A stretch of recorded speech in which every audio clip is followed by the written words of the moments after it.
तो आप सभी लोगों का मेरे YouTube चैनल डिकोड प्रीलिम्स पर बहुत बहुत स्वागत है। तो केंद्रीय पुलिस जो बल हैं उनके बारे में एक नोट्स मैंने तैयार किया है। तो देखिए यहाँ पर है आपके असम राइफल्स। इसकी स्थापना जो है वो 1935 में हुई थी। अगर हम देखें तो ये देश का सबसे पुराना पुलिस बल है ये असम राइफल्स। इसकी स्थापना 1935 में हुई थी। अब इसका मुख्यालय मानी बात से कहाँ होगा, तो इसका मुख्यालय शिलांग में है, यानी मेघालय में है। उत्तर पूर्वी राज्यों की सुरक्षा करना और भारत म्यांमार सीमा की रक्षा करना इसका मुख्य काम, यानी उत्तर पूर्वी जो राज्य हैं उनकी सुरक्षा करना और भारत म्यांमार सीमा इसकी रक्षा करना जो है असम राइफल्स का ही काम है। अब आते हैं देखिए दूसरे केंद्रीय पुलिस बल की यहाँ बात हो रही है। केंद्र सरकार के पास कौन कौन से पुलिस बल हैं, ये इसलिए भी इम्पोर्टेंट है कि किसी भी देश की जो सुरक्षा होती है महत्वपूर्ण होती है, तो ऐसे में सवाल कभी भी पूछा जा सकता है। तो कोशिश मैंने की है कि यहाँ पर आपको ऐसा नोट्स दिया जाए जो किसी एक किताब के अंदर क्या होता है कि जानकारी होती है लेकिन कभी कभी कंप्लीट नहीं भी होती है। तो ऐसे में अलग अलग स्रोत से पूरी एक जगह पर पूरा एक नोट्स एक कंसाइज तैयार करके आपके सामने रखने की कोशिश की है। तो देखिए सीमा सुरक्षा बल है ये, BSF है, यानी बॉर्डर सिक्योरिटी फोर्स के बारे में है। इसकी स्थापना 1 दिसंबर 1965 को हुई थी। अब मानी सी बात है कि सीमा सुरक्षा बल है, तो सीमा की बात आ रही तो पड़ोसी देशों से सटी सीमा की रक्षा के लिए मानी सी बात इसका गठन किया जाएगा।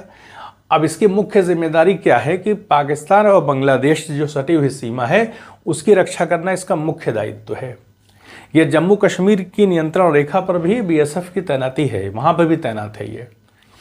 अब इसमें देख लेंगे कितनी बटालियन है। तो अभी पहले जब इसकी स्थापना हुई थी तो 25 बटालियन थी, लेकिन अभी क्या है 192 बटालियन है इसमें। और एक बटालियन में हम जानते हैं कि 1000 होते हैं सदस्य पुलिस बल। तो अब देखिए इसमें अभी इसमें जो सैंक्शन की गई है संख्या वो 2,70,000 पुलिस बल को स्वीकृति प्रदान की गई है इसमें। अब देखिएगा दुनिया का सबसे बड़ा सीमा सुरक्षा बल है ये। इसके अंदर एयर विंग भी है, वाटर विंग भी है, आर्टिलरी विंग भी है और स्पेशलाइज्ड यूनिट्स भी हैं इसके अंदर। अब काफ़ी ज़्यादा वेरिएशन इसके अंदर दिखाई पड़ रहा है। समय बीतने के साथ किसी भी बल के अंदर मानी सी बात है कि नई नई चीज़ें ऐड की जाती रहती हैं। तो एक गृह मंत्रालय के अधीन कार्य करता है। कर्तव्य के लिए कर्तव्य जो है इसका सिद्धांत है, कर्तव्य के लिए कर्तव्य। अब देखिए आगे चलते हैं। अब आते हैं देखिए तीसरा है केंद्रीय औद्योगिक सुरक्षा बल के बारे में। इसकी स्थापना हुई थी 1969 में आतंकवादी घटनाओं। देखिए आतंकवादी जो घटनाएं होती हैं वो अचानक हो जाती हैं, प्लानिंग के साथ की जाती हैं, अचानक हो जाती हैं, कभी कभी सरकार को जानकारी नहीं मिल पाती है।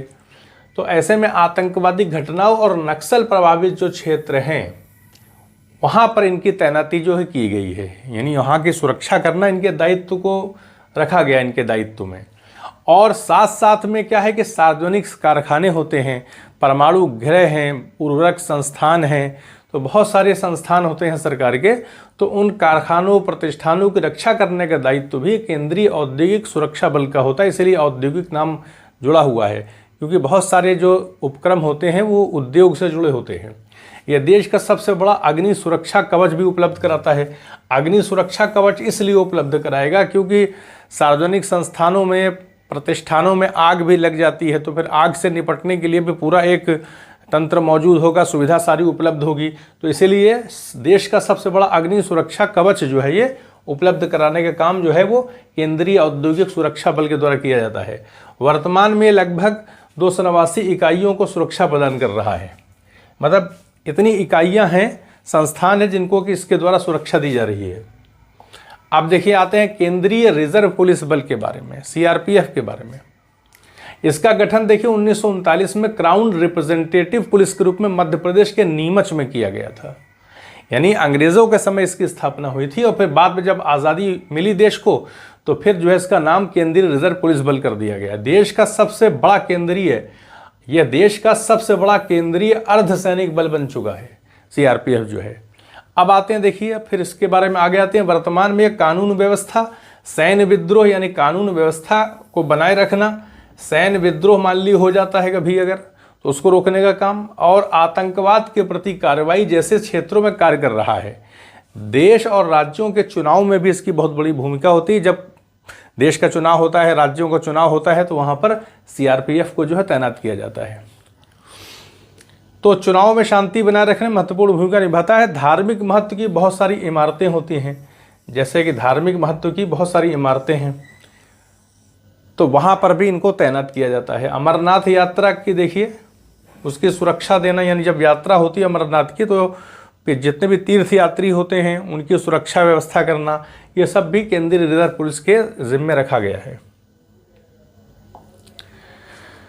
तो देखिए रैपिड एक्शन फोर्स है, ये केंद्र सरकार के जो पुलिस बल है केंद्र सरकार का, उसके बारे में यहाँ पे मैंने जानकारी दी, क्योंकि मानी सी बात है कि केंद्रीय स्तर पर जो भी पुलिस बल है उनके बारे में सवाल कभी भी किसी भी स्वरूप में पूछा जा सकता है। तो यहाँ पर इस तरह से मैंने एक नोट्स तैयार किया है कि अगर किसी के बारे में भी कहीं से अंदर से डीप में जाकर भी सवाल पूछ लिया जाए तो जानकारी होनी चाहिए। अमूमन लोग उसकी तिथि डेट याद कर लेते हैं कि इस डेट को इसकी स्थापना हुई थी, बल्कि अंदर से भी सवाल पूछा जा सकता है। तो देखिए रैपिड एक्शन फोर्स के बारे में आते हैं। इस बल का गठन जो है सांप्रदायिक दंगों के लिए किया गया था और भीड़ को नियंत्रित करने के लिए। कभी कभी बहुत सारे ऐसे समारोह होते हैं जब बहुत सारी भीड़ हो जाती है, तो वहाँ भीड़ को कंट्रोल करने के लिए भी, और सांप्रदायिक दंगे हो जाते हैं उनको नियंत्रित करने के लिए रैपिड एक्शन फोर्स का गठन किया गया है, यानी RAF जिसको कहा जाता है। यहाँ पर लिख देते हैं RAF, रैपिड एक्शन फोर्स, क्योंकि इस प्रकार के दंगों में तुरंत पुलिस की आवश्यकता होती है, इसलिए 11 दिसंबर, देखिए 11 दिसंबर 1991 को इसका गठन किया गया था। इस फोर्स में पुलिस बल की संख्या 1 लाख तक अभी वर्तमान में है, मौजूद है। RAF को 3 श्रेणियों में देखिए बांटा गया है, नई दिल्ली, मुंबई और देहरादून, यानी इसकी जो है मतलब 3 शाखाएं कर दी गई हैं। एक नई दिल्ली में, दूसरा मुंबई में, देहरादून में। इसका ट्रेनिंग सेंटर मेरठ के अंदर है। मानी सी बात है कि ट्रेनिंग भी दी जाएगी तो मेरठ में ट्रेनिंग दी जाती है। अब छठा पुलिस बल देखिए कोबरा है, ये commando battalion for resolute action. इसकी स्थापना 12 सितंबर 2008 को की गई थी कोबरा की, और इसमें 10,000 जवान हैं, और इसका जो मोटो है विक्ट्री फॉर गैलेंट इन वार जो है रखा गया है, विक्ट्री फॉर गैलेंट इन वार इसका जो मोटो है। और ख़ास करके कोबरा जो है वो नक्सल प्रभावित क्षेत्रों में इनको अपॉइंट किया गया है। तो आइए देखिए, अब देखते हैं भारत तिब्बत सीमा पुलिस बल के बारे में। 1962 में देखिए इसका गठन किया गया था, भारत तिब्बत सीमा पुलिस बल का, और भारत चीन संघर्ष के परिप्रेक्ष्य में इसका गठन किया गया था। अब देखिए ये अति विशिष्ट व्यक्तियों की सुरक्षा उपलब्ध कराता है। ये भारत तिब्बत सीमा पुलिस बल जो है वो अति विशिष्ट, बहुत सारे इंपॉर्टेंट ऐसे लोग होते हैं, उनकी सुरक्षा को उपलब्ध कराने का काम जो है इसके द्वारा किया जाता है। जैसे राष्ट्रपति भवन है, देखिए पूछा जा सकता है, उपराष्ट्रपति भवन है, संसद भवन है, और सिक्किम और अरुणाचल प्रदेश में जो राजभवन है उनकी सुरक्षा करना भी इसी बल का काम होता है। हिमालय क्षेत्र में आपदा प्रबंधन, हिमालय क्षेत्र में बहुत सारी आपदाएं आती रहती हैं, तो आपदा प्रबंधन का काम भी हिमालय क्षेत्र में इसी के द्वारा संपन्न किया जाता है। अब देखिए कैलाश मानसरोवर यात्रा है, वहाँ की सुरक्षा भी, यात्रा की सुरक्षा भी इसी बल के द्वारा उपलब्ध कराई जाती है। तो जो भी बातें हैं इंपॉर्टेंट वो सारी यहाँ पर इंक्लूड मैंने किया है। अब देखिए आते हैं राष्ट्रीय सुरक्षा गार्ड के बारे में। इसका गठन 1984 में राज्यों को आंतरिक गड़बड़ियों से बचाने के लिए किया गया था, क्योंकि राज्य के अंदर, मानी बात है कि राज्यों की सुरक्षा केंद्र के ही जिम्मे है, तो ऐसे में अगर राज्यों के अंदर कोई आंतरिक बड़ी गड़बड़ी हो जाती है तो फिर सुरक्षा बल जो है उस राज्य में भेजे जाते हैं केंद्र के द्वारा। तथा आतंकवादी गतिविधियों से निपटने के लिए एक आकस्मिक बल के रूप में की गई थी राष्ट्रीय सुरक्षा गार्ड। तो आतंकवादी गतिविधियों के संबंध में भी इस बल का अपना काम है, और राज्यों में अगर आंतरिक गड़बड़ी होती है तो उसको भी ठीक करने का काम राष्ट्रीय सुरक्षा गार्ड का ही है। इसके कमांडो जो होते हैं वो विमान अपहरण में आतंकवाद से लड़ने के लिए विशेष रूप से जो है वो प्रशिक्षित होते हैं, और फिर अति विशिष्ट व्यक्तियों की सुरक्षा का दायित्व भी संभालता है।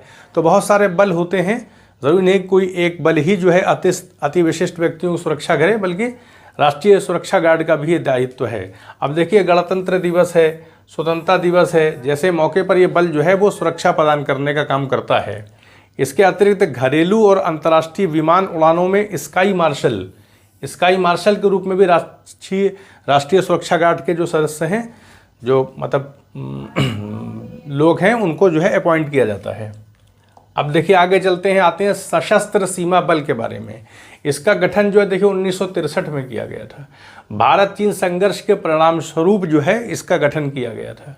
इसका उद्देश्य क्या है? सीमा पार से होने वाली घुसपैठ को रोकना और निकटवर्ती जो जनसंख्या होती है, मानी बात है कि वो लोग डरे हुए होते हैं, तो उनके मनोबल को ऊंचा करने का काम भी सशस्त्र सीमा बल का होता है। ये भारत नेपाल, देखिए विशेष रूप से भारत नेपाल और भारत भूटान की जो सीमा होती है उसकी सुरक्षा का दायित्व इसके द्वारा उठाया जाता है। इस बल को नक्सल प्रभावित क्षेत्र में, देखिए यहाँ पर भी कोबरा के साथ साथ नक्सल प्रभावित क्षेत्रों में भी इनके सदस्यों को यानी पुलिस बल को तैनात किया जाता है। तो नक्सल क्षेत्र की आंतरिक सुरक्षा को बनाए रखने के लिए भी तैनात किया गया है।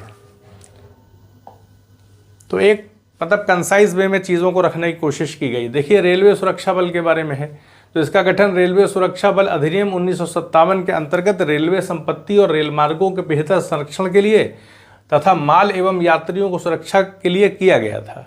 ये केंद्रीय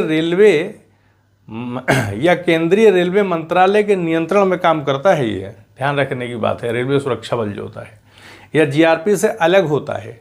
जीआरपी जो है वो राज्य पुलिस की एक विशेष शाखा होती है जो कि रेलवे परिसरों के भीतर या रेल मार्गों पर होने वाले अपराधों की जांच एवं रोकथाम के लिए उत्तरदायी होती है। तो ये हमने देख लिया। तो यहाँ पर आपके सामने रखने की मैंने कोशिश की थी जो केंद्रीय मतलब पुलिस बल हैं उनके बारे में सवाल पूछा जा सकता है, क्योंकि एक सेपरेट एक ये टॉपिक है, क्योंकि इसमें बहुत सारे पुलिस बल हैं। तो ऐसे में एक कंसाइज नोट्स की ज़रूरत थी। मैंने महसूस किया कि मतलब केंद्र सरकार के स्तर पर कौन कौन से पुलिस बल हैं, तो इसके बारे में ध्यान रखना चाहिए, क्योंकि पुलिस बल के बारे में कभी भी सवाल आ सकता है। तो फिर आगे किसी टॉपिक को लेकर के आपके सामने उसे पेश किया जाएगा। तो चैनल को सब्सक्राइब करें, शेयर भी करें दूसरों को। तो आप सभी लोगों का बहुत बहुत धन्यवाद।